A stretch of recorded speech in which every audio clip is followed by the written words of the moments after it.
welcome back to our behind the scenes little series that we are doing for this week. For subs, if you're listening to this, you are a sub.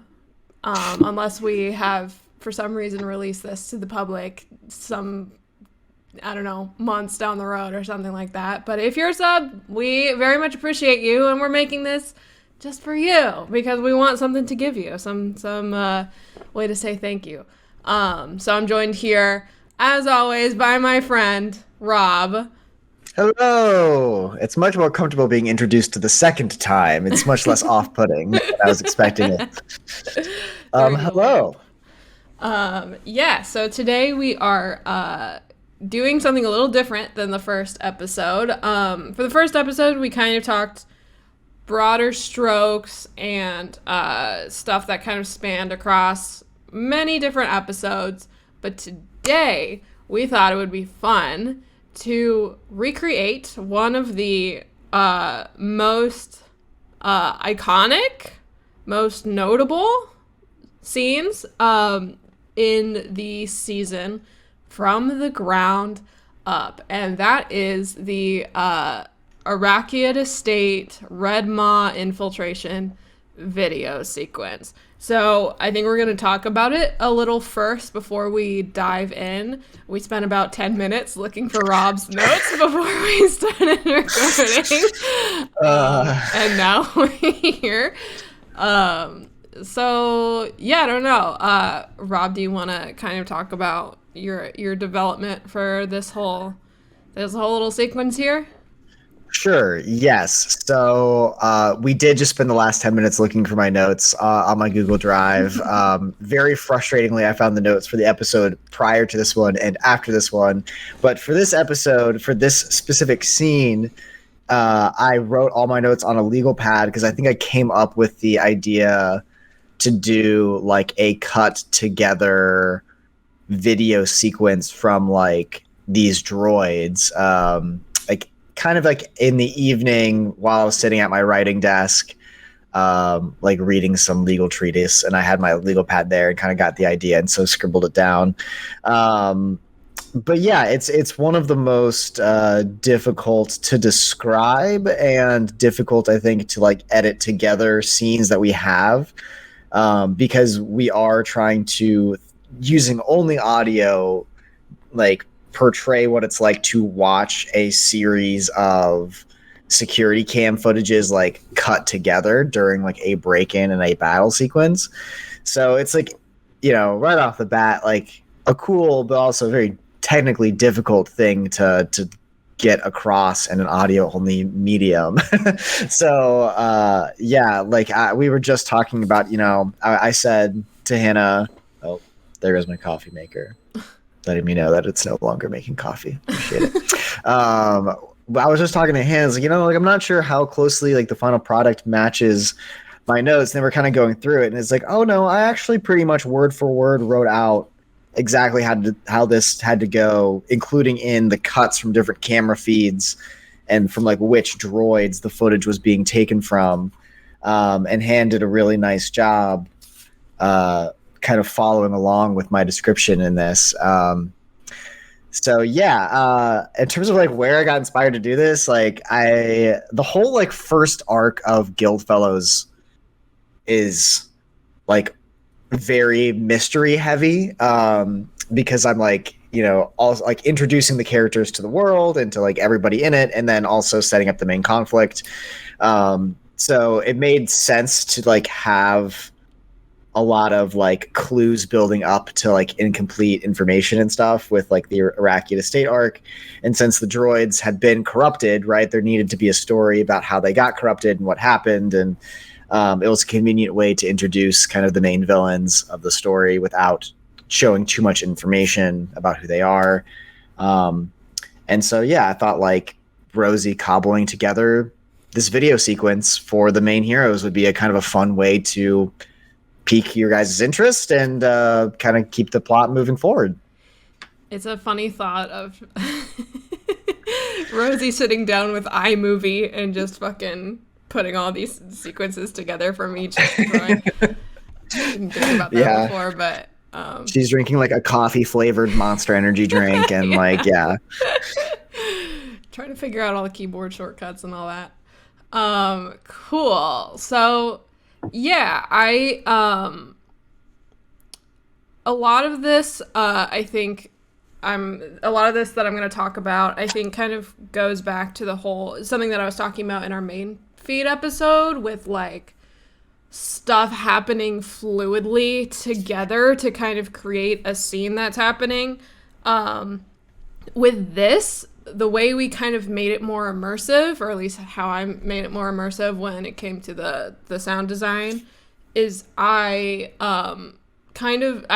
started like playing things before Rob described them, and I'll show you what I mean by that in a little bit. Like, a good example of that I think is like this third or fourth scene in here when I think Kazakh is trying to break down the door, and I start the door slamming sounds like a full like 30 seconds or something before it's even described in the thing. But I want it to be like as if you're watching it. Like, you don't need to be told what's happening in order for you to like know what's happening or like experience it or whatever.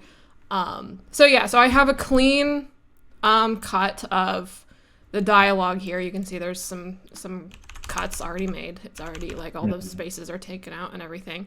I have the real thing over here, and so I'm just gonna be taking the sounds from this. This is what the actual thing looks like, in case you're curious. If you're listening to this on audio, I'm sorry that you can't see this, but this will probably go up on YouTube. It's a bunch of waves if you're not watching it. There are lots of different colors, lots of different tiny little things pushed together. I think these 7 or 8 layers of audio at any given time. I think these are the door smash sounds, so you can see like how many of those there are. And a lot of times when I don't have enough tracks to play all the sounds that I want at the same time, I will go into the tracks of whoever's not talking. Like, for example, in this first scene, I have the alarm sounds on Brennan's track.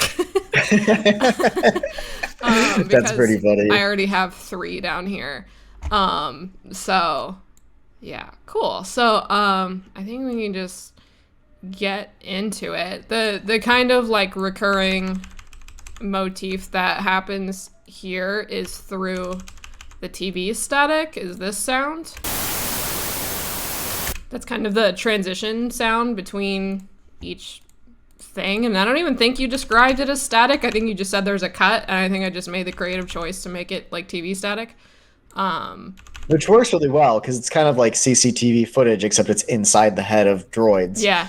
I think it works. But again, just the thought of like Rosie like picking the TV static sound in iMovie is very funny to me. But that's okay. That's immersion breaking. We don't have to talk about that. Cool. So let's just, I don't remember how, like, what the order, like, actually was whenever I was making this the first time. If I were going to make this again, it would probably sound different than how it sounds now, simply because, like, there's so many sounds to choose from in my sound library. I'm also not going to, like, bother us with the task of searching for things in this sound library. I'm just gonna use the same ones and just drag them over, because that takes a lot of time. I usually listen to like probably 5 or 6 sounds or more to choose which ones I want, and sometimes I can't find what I want, and it takes multiple searches and all this stuff, and it's a lot, so we're not gonna bother with that. So cool, let's listen to the first few sentences here. On the projector screen, you see the digital projection from the perspective of a droid standing about 6 feet tall. You see this droid is chasing after 3 cloaked individuals down stone, dungeon-like hallways. Okay, so just right there, my first, the sound that first pops up in my mind is the footsteps, right? I made the creative choice to start out with the TV static just to kind of like, signify that we were entering into something. And I think another thing we'll talk about is like my specific timing with words. You see the digital projection from the digital projection. Okay, yeah, so really lands on the downbeat of that. yeah, so that was something that I was thinking about before recording this, is like my usual timing with sound effects. I usually, when I put in a sound effect that's by itself, usually I will do it on the stressed beat of the verb. So I think that might come into play here, but usually, let me see if I can find a different example of that. There might be one in the video sequence that we see. But yeah, whenever someone's doing something, whenever someone's taking an action, I will usually do it on the stressed beat of the verb of whatever's happening. Like, for example, like if Rob says like the bomb explodes, I will usually do it on the plode part of explode, because that's where the most punch is, and that way it's not ahead of the, like, it doesn't ruin the surprise before he says it, and also it's not delayed. So yeah, so we put it on digital, right? Projector screen. You see the digital. It's a little too early. The digital projection. There we go. So you can kind of hear it there. The digital projection. And then I think what comes right after that is the footsteps. Yeah, so if you're looking at my screen, this looks a little weird. This isn't one sound effect. It's like a short sound effect layered a couple times because this actual track is really short and I need it to go on for a long time. So let me just highlight all this, bring it over here. And this is great because this is already timed all out for me. So these sounds are just, I think, some guy running through a hallway. And it sounds echoey. I don't know if I did the echoey effect myself. I wouldn't be able to know that unless I looked up this. Wow, that's a very like authentic sounding like footsteps on linoleum floor. Yeah. I don't remember if I like made these footsteps echo on their own or if it was just made that way. But yeah, I was saying this specific sound library that I use, if you search the term footsteps, it will have like a ton of different options. Like it'll have footsteps running on leaves. It'll have footsteps running on wood. It'll have like different types of shoes, like heels and like sneakers. And I think, so this one specifically says footsteps, human, asphalt, small group. Wow. So that really did get into the specific like number of feet. Because I was wondering, like listening to that, I was like, I wonder if she had this like even like dum dum dum dum dum dum loop that then she like added extra footsteps in the middle of, or if it was designed specifically to be. I did overlap them, so you can see like, yeah, so like this sound, it's really short, so I had to overlap it a bunch. Just so I can make it go on for as long as I wanted. So now with these, perspective of a droid standing about 6 feet tall, you see so now, this you can hear those footsteps before you actually describe the footsteps. So you know something is happening. So I think you said they were droids, so this is where I put like some droid noises, just again to kind of set up that whole like what's happening here. The ambiance, and also at some point you start describing the alarms, but let's listen to all this first. The digital projection from the perspective of a droid standing about 6 feet tall. You see this droid is chasing after 3 cloaked individuals down stone dungeon-like So footsteps hallways. for 3 individuals As he's running, you see stone hallways. cell doors with people inside that you can't make out as he's running past. You see that things are torchlit. Very little technology in this place, and there are other droids that you can hear following behind him. There's alarms blaring. So it's not for like almost a minute until you start to describe the alarms blaring, but Yeah. I'm gonna start that from the beginning, because it would be weird if like the action has already started and the alarm doesn't go off until like a minute in. That doesn't really make sense. So let's grab the alarm sounds. Let's see, what word did I start it on? Droid standing about 6 feet tall. 6 feet, okay. Droid standing about 6 feet tall. Standing about 6 feet tall. For all those of you listening, it's very impressive watching Hannah just like eyeball just on the waves, like knowing like, okay, so yeah, like I know that waveform is 6, and then just being able to plunk the sound perfectly onto that. See, I don't even like think about that. I've done this so much, I guess. Droid standing about 6 feet. Yeah, that landed almost perfectly. And like, I don't know, yeah, that's just one of those things, again, that I was talking about, I think, in the first episode, where it's like, I don't know if it's just having done this for hundreds of hours, so I know where to put things, or if it's like a skill or a talent. I don't really know. It's hard to tell.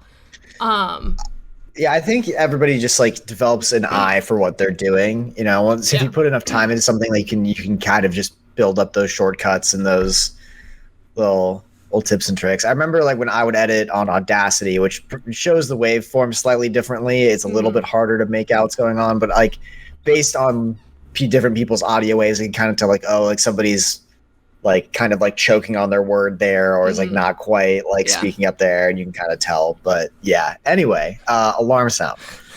It's actually like, I've edited so much fucking audio for this show that I know what everyone's individual mouse clicks sound like. I know what my mouse sounds like. I know what Brennan's mouse sounds like. I know what Amelia's mouse sounds like. I know what your mouse sounds like.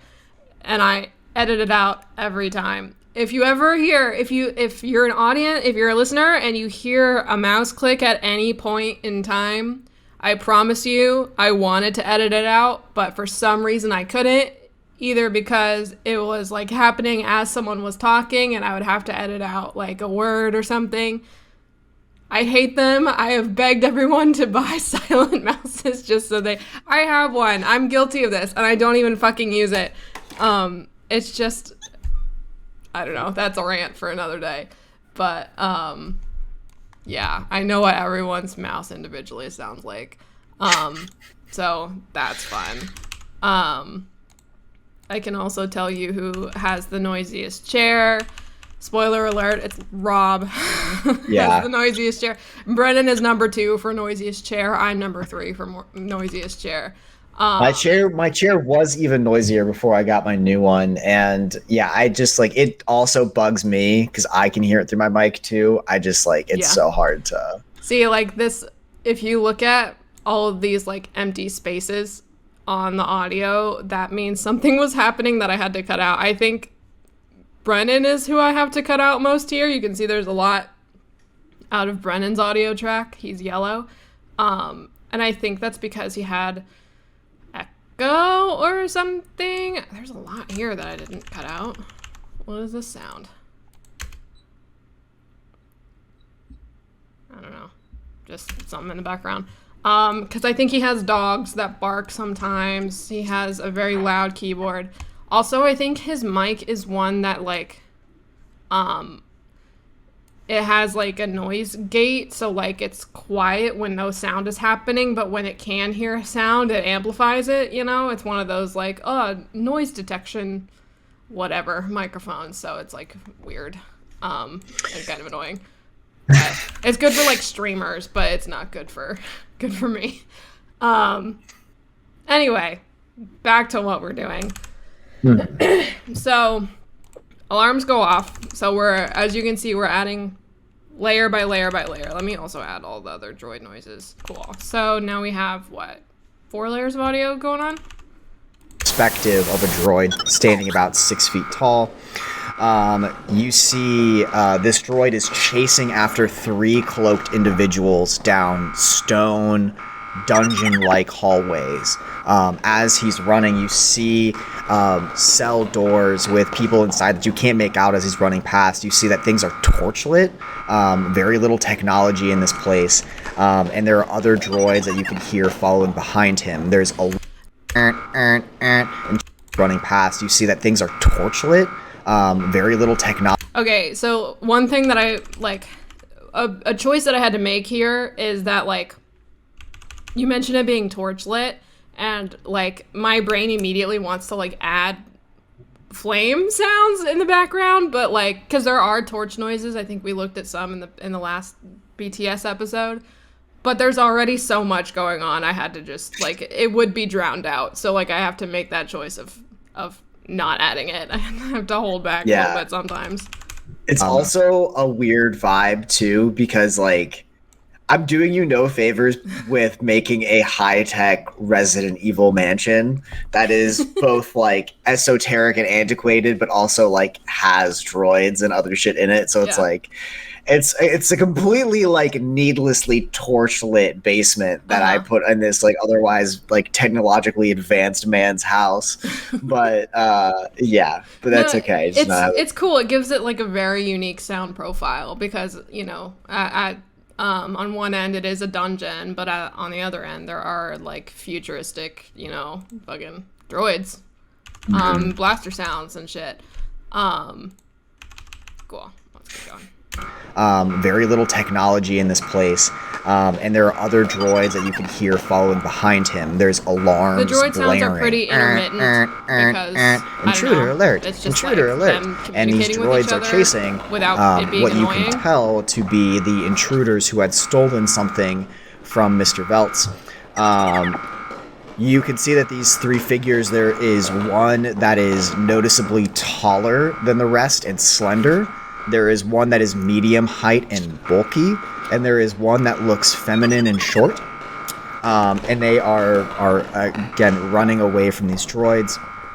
You notice she pauses it, and so one of my favorite things that I did for this is I added the frame, some sounds of the frame that's happening here, which is Rosie showing us a video, right? So I added a little remote click sound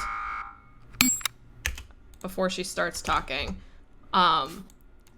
which I think which really adds to it, in my opinion. Yeah, it's nice. It's also another example of like antiquated thing happening in very advanced society. I think Brennan was particularly tickled by the idea that Rosie was showing us this on a projector screen as well. That could be just like start and stop with a button. Yeah, it's fun. And like, again, this like, we talked about ambience a lot and using it as a tool in the last episode. And this again is kind of that thing where you stop it to indicate a change. So like as this all happens, like so it's like all this noise happening, and then I added it a little slow there. Hold on, let me move it.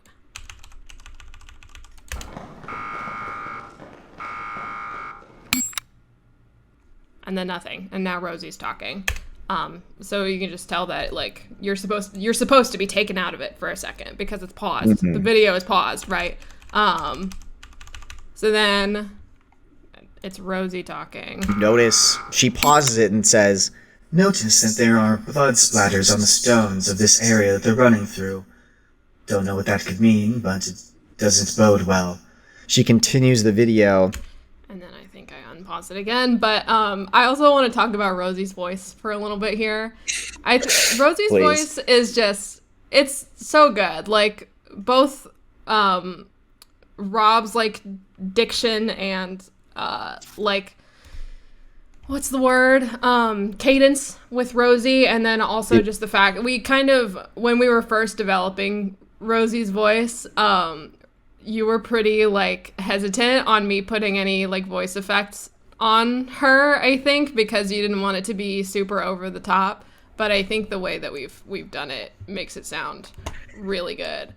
Yeah, it's really nice because I don't have to do a whole lot on my end to make it sound robotic, besides the cadence and stuff. And then all of your sound effects are like nice and subtle and like dialed into where it makes it sound like it really is a digitized voice of somebody that is like actually speaking normally, as opposed to like just running like language scripts, you know. Yeah, it's cool.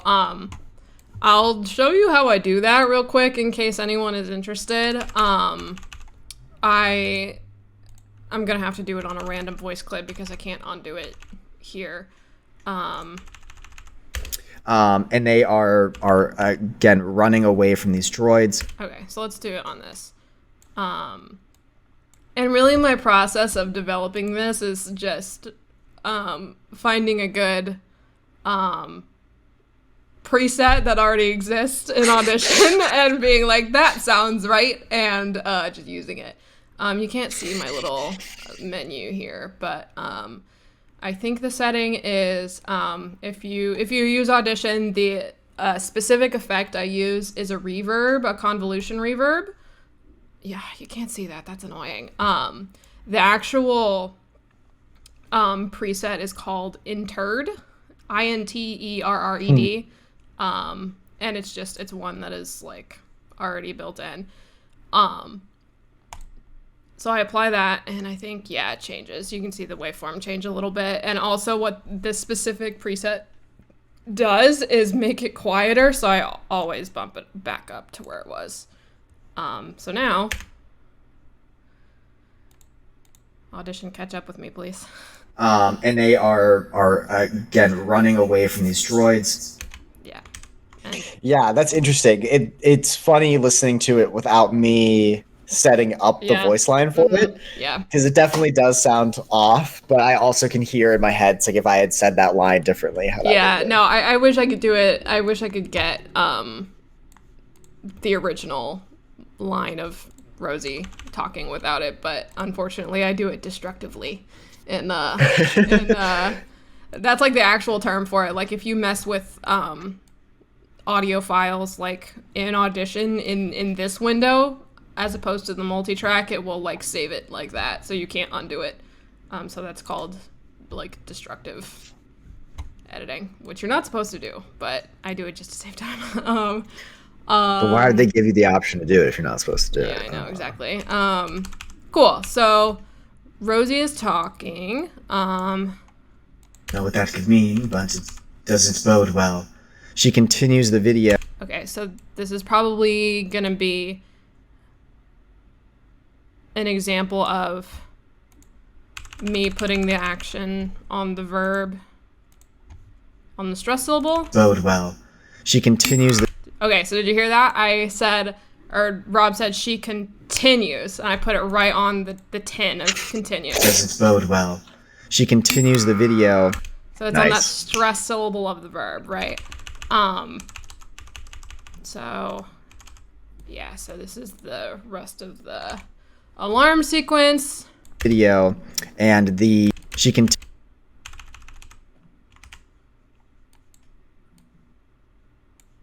So see, like even these waveforms even match up. You see, they're like the same shape. So it just like it works that way.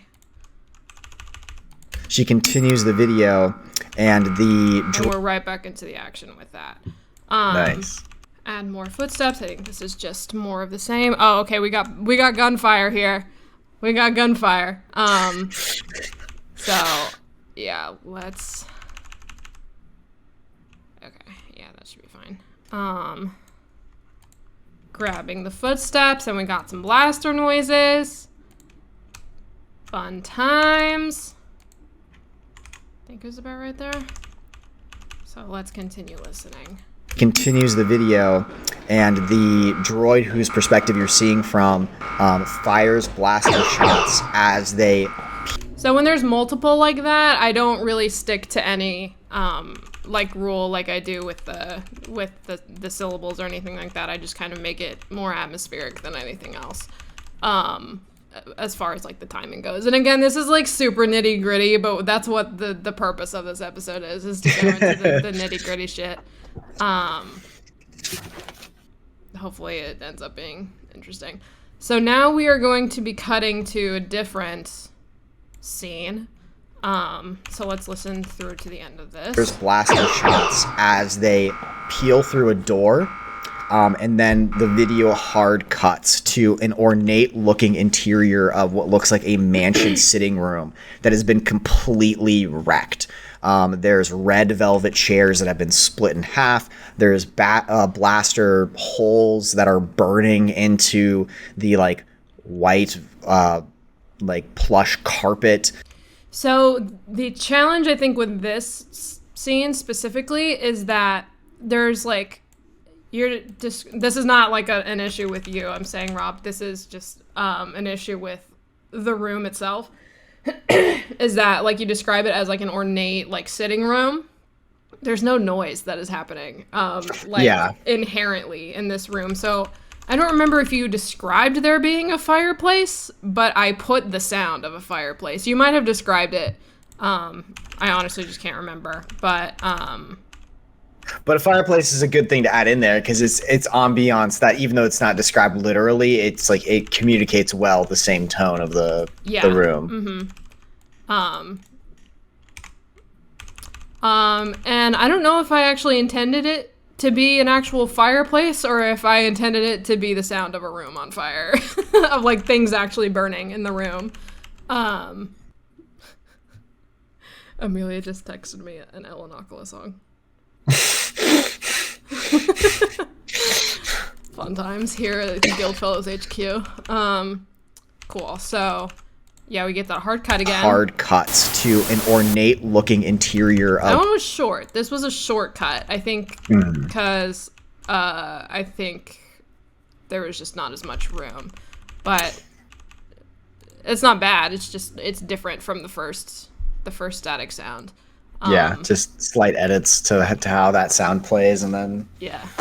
These are just observations I'm making on my own, just like as I'm re-listening to this again. I did not listen to this beforehand in preparation, so everyone, please bear with me.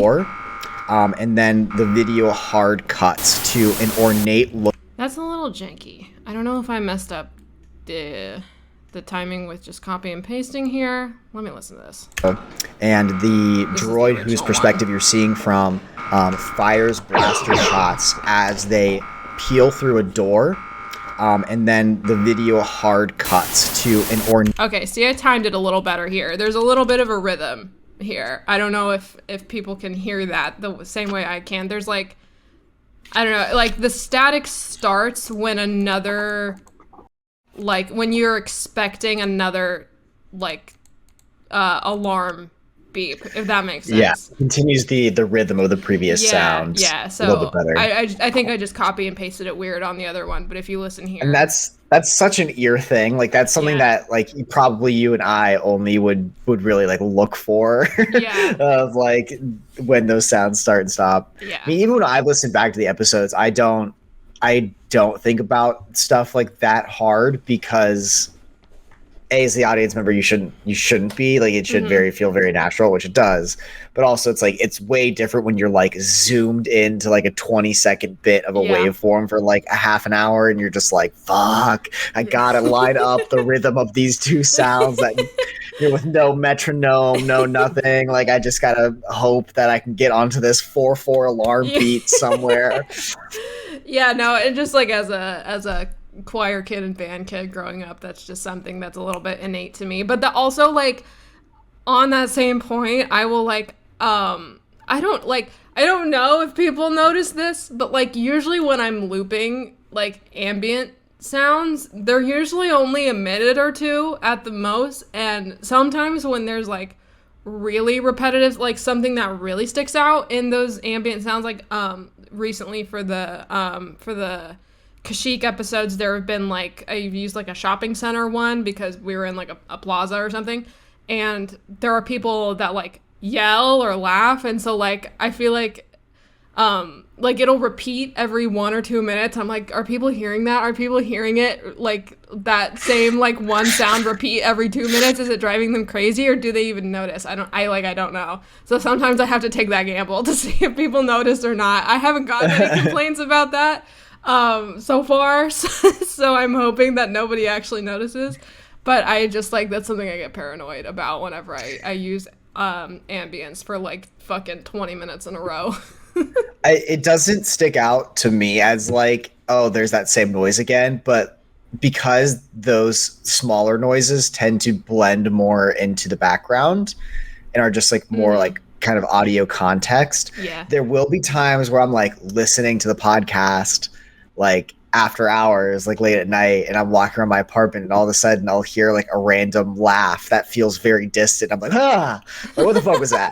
Like, who's laughing near me? And I'm like, oh, okay, that was just hand being a little bit spooky. Yeah, I think that's happened to me before, where I think I put in a sound and I was literally editing it, and I think it's something that's actually in the room, and I scare myself because of it, or I'm listening to an episode or something where that happens. But yeah, so like, I lined it up a little weird here. I don't know how or why that happened. She continues the video. Hard cuts to. Yeah, see, it's just a little bit off there. But I can change it. The video hard cuts to. That's better. That's a little better. Yeah. See, just like those little changes can make it just the tiniest bit better. A little more pleasing. And then the video hard cuts to an. Yeah, something like that. It's a little better. So cool. So now we're in this room. An ornate looking interior of what looks like a mansion sitting room that has been completely wrecked. Something I would change here is that this fire sound is a little quiet. I think like for the first, like up until recently, probably up until like the cave episodes, I didn't want to make the background noises too loud because I didn't want them to drown out whoever was talking. So I tended to make them very quiet, and I think that is an issue right here, especially with this fireplace sound. So I'm just gonna bump it up just a tiny bit. Of what looks like a mansion sitting room that has been completely wrecked. There's red velvet chairs that have been split in half. There's blaster holes that are burning into the like white like plush carpet. You see a fireplace with like a dimly burning fire. You see paintings that have been knocked off of walls. You see other like broken, defeated droids, and you see from the perspective of what appears to be a second droid, another IG-88 droid that is spasming on the ground and thrashing. Okay, so there, I think the next sound I added was the sound of that droid thrashing around. Yeah, sci-fi mechanism, power on, heavy.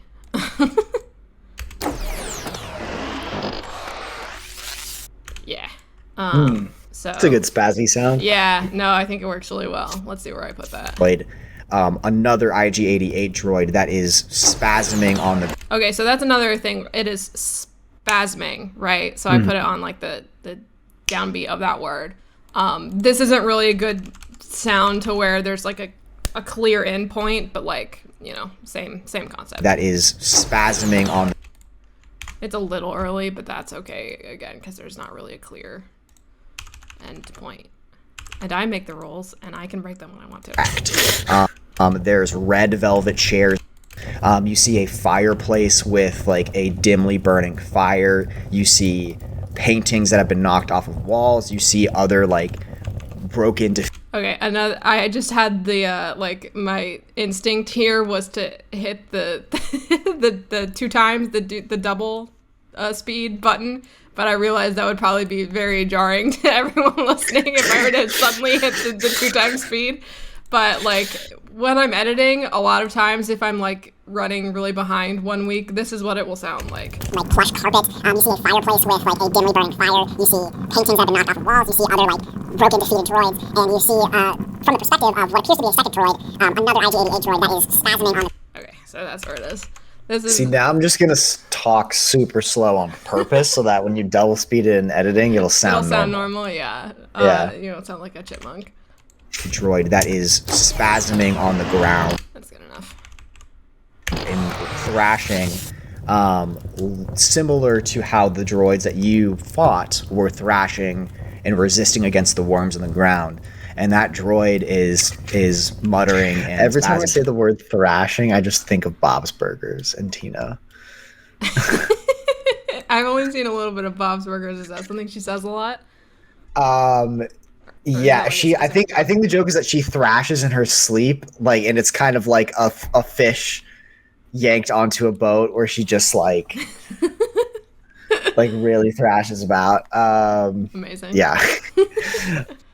Okay. So we spent a decent amount of time like on the alarm sounds and on kind of the background ambient stuff. Are there any other particular like cuts and editing sounds you want to focus on that you want to like enlighten the audience about? Let's see. Let's take a look. Let's see if there's any particular cool things. Let me take a listen real quick. And saying the darkness is near. The darkness is near. It's a different voice effect right there. But we went through that. I did use different alarm sounds through all of this. I think of another droid. Not sure if it's the same. Because I didn't want the same one to get too annoying. And also it indicates different rooms. Yes, because we do switch perspectives from different droids, so that's actually really smart that you would have the alarm sound. Yeah. Have a different tone. Yeah, I think I go back to the original one. I think this is the original one here. Pulls So yeah. Almost sounds like you slowed it down there too, though. Nope, I didn't. It's the same. It's the same one. That's maybe just the hearing them back to back. Yeah, no. This is what it would sound like if it were a broken droid from. I mean, it sounds the same tonally, but like it's just longer. But yeah, no, they're the same. Just your brain playing tricks on you. Gosh dang it, brain. Let's see, what else is there? Here's the lightsaber sound. I can talk about that. This is the first time we created the sputtery lightsaber. Yeah, Sue's like fucked up lightsaber. Yeah, and I think I used this exact same clip for Oko in the cave because I didn't want to redo this because this takes a lot of time to do. So let's just skip over to here. Right now we are in the dungeon outside? Question mark. Hold on. And it is 3 droids firing on a Cathar woman who is in the middle of the destroyed living room that you saw earlier from the other droid. Okay, so we're just in the living room still, but I think I just added that for our ambiance, the dungeon airs noise. Were you gonna say something? No, just that it's kind of cool. It's like I'm just looking through my notes. It was kind of fun setting up the destruction of a battle after it happened and then showing a clip of it happening with the lone bad guy, like with their spluttering lightsaber in the middle of it. And it kind of like not showing the battle, but just like different, the beginning and the end, I think is kind of cool. Yeah, no, that is very cool. So this is the same lightsaber sound that I use when it turns on. So what I did to it is I messed with the keyframes and I also slowed it down, it looks like. So this is what it sounds like fucked up. So it just kind of is like the... Yeah, like, has that hitch. Yeah. And so this is... Oh, you know what this is? This was the sound I was looking for when I told you there was another sound that I thought I used for Soul. But I don't think I ended up using it. So it's like this. It's called Electricity Arc Spark Static Long. is what the sound is called. So it's just like regular, like zappy, staticky, electricity sounds. So that's what it sounds like normally. And so if you're looking at the video version, you can see all these keyframes are like all over the place. And this line just controls volume. So it just, as you can see, it kind of goes in and out. And so when I fuck with them like that, this is what it sounds like.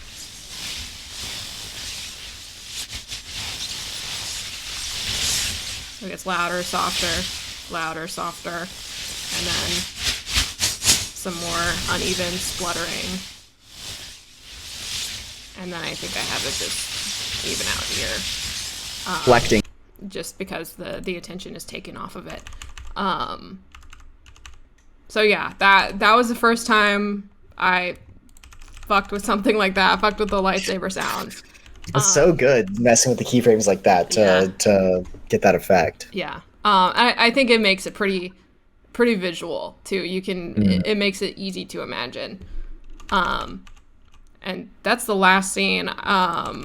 But I do want to point out some fun sounds that I really enjoyed. If I can find where it is. I think it's this. Okay, hold on. Let me listen.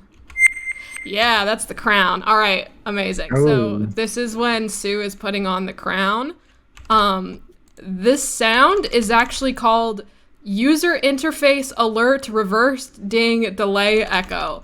But I used it as like a magic-y sounding like here, I'll let you listen to the actual thing.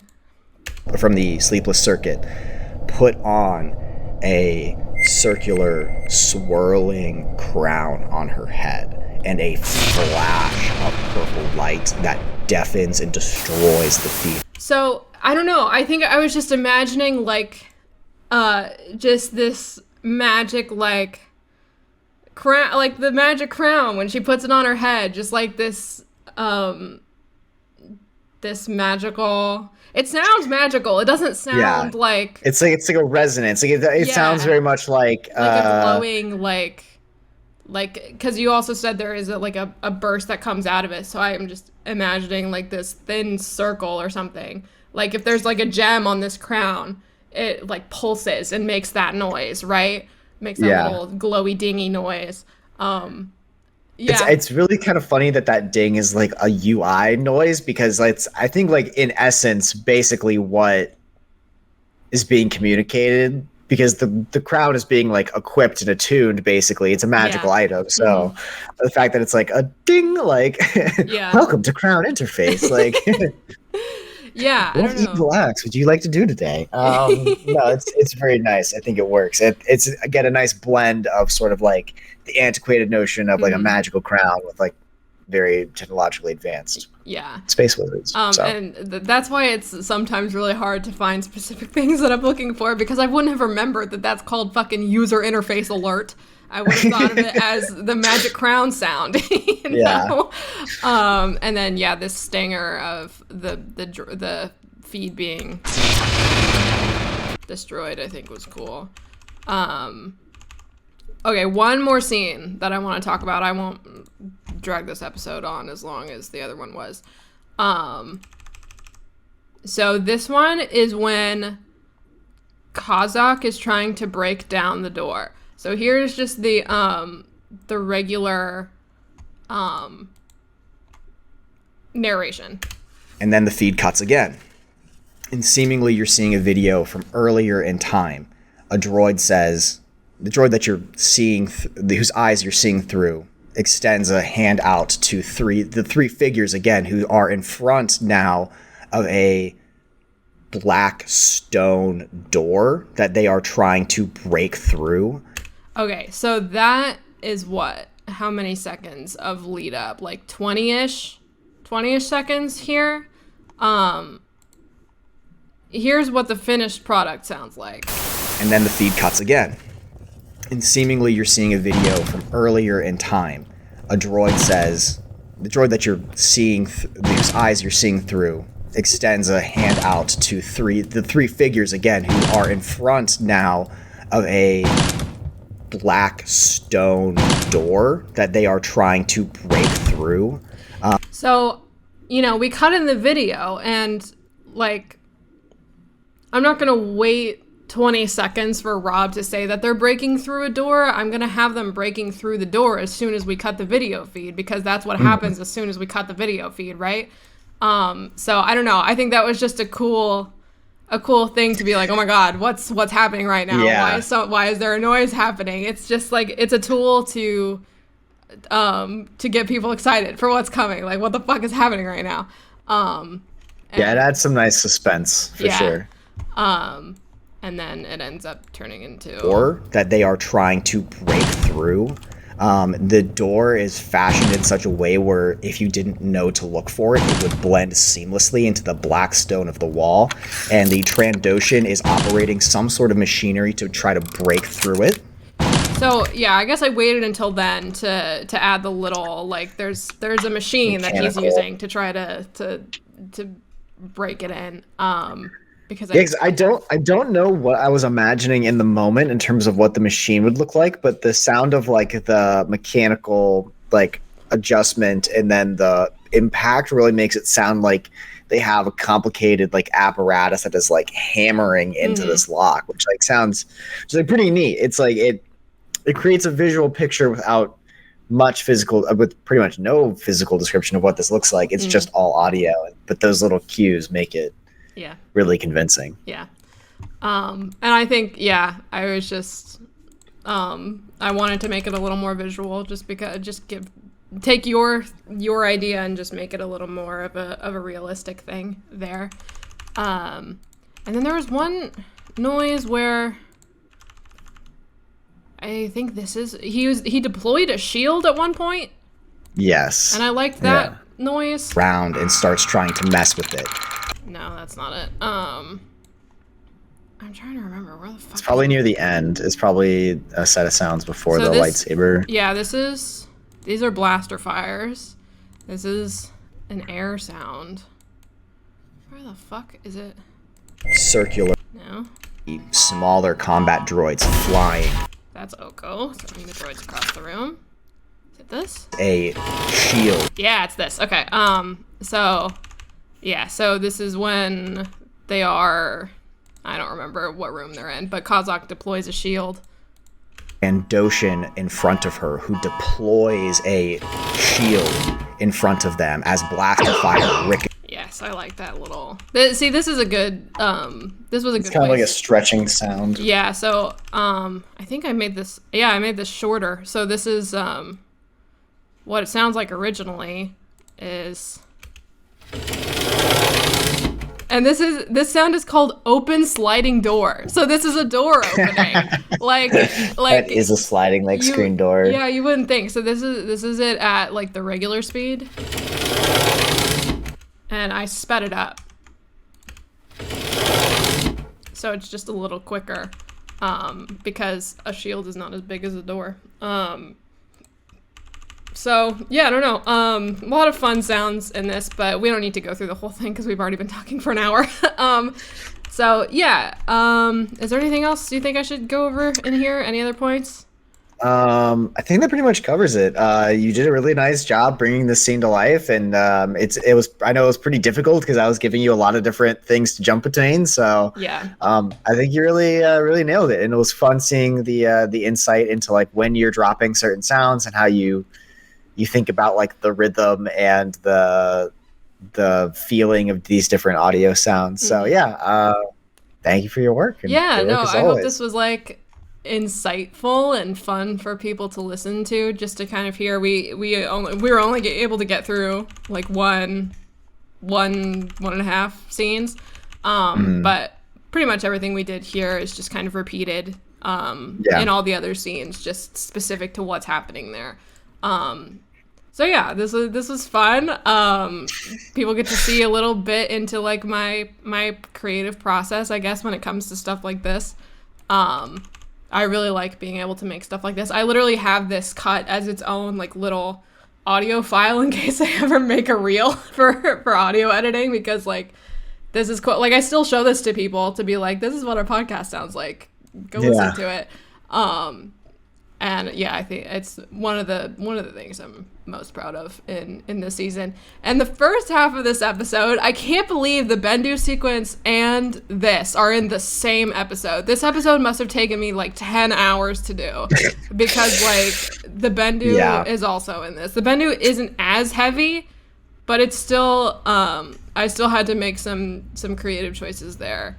It's like the first time he's being introduced, so it's not like you have all of those sounds like I had to like look them up. I had to like choose like what I wanted the Ashla and the Bogan to sound like. I think like the part where they swirl around each other, those two moons, I think that was the first time I started using keyframes to fuck with things, just to make them sound like they were moving. But yeah, I don't know. If you liked this and you want more of this, let us know so we can do more. If you have anything in particular you want to hear about, if you have a favorite scene that you want me to go over, if you have any questions about like the process, shoot me a message in the Discord. I'm literally on Discord quite literally 24/7. I'm always there. And yeah, I don't know. Anything else, Rob? No. Thanks for listening. Thanks for watching. Thanks for being a sub. If you're listening to this, you're a sub, and we appreciate that. We do appreciate that. All subs are welcome. All subs make our hearts full. So yeah, that's all we got for you guys today. We'll see you next time. Bye-bye. See ya.